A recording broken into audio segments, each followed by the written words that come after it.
Hi, welcome to this video where we'll explore how to write a JavaScript program that prepends pi to a string unless the string already begins with pi. Let's take a closer look at how we can implement this. Our task is simple. If a string begins with pi, we return the original string.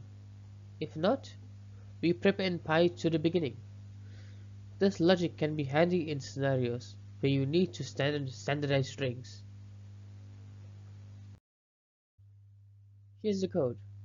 The function string check first checks if the string starts with pi. If it does, we return the string as is. If not, we add pi to the beginning. Let's break this down step by step. First, the code checks if the string is null, undefined, or starts with pi. If any of these conditions are met, we simply return the original string.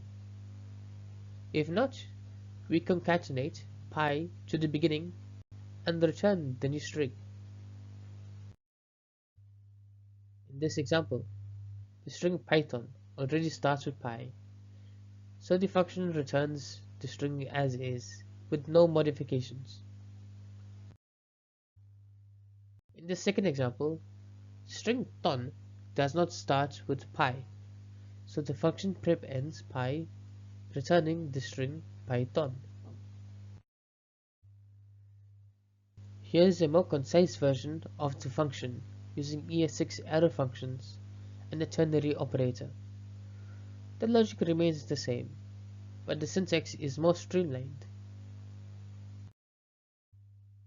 And there you have it, a quick and easy method to modify strings based on certain conditions using JavaScript. Thank you for watching. Be sure to like, share and subscribe for more programming lessons like this.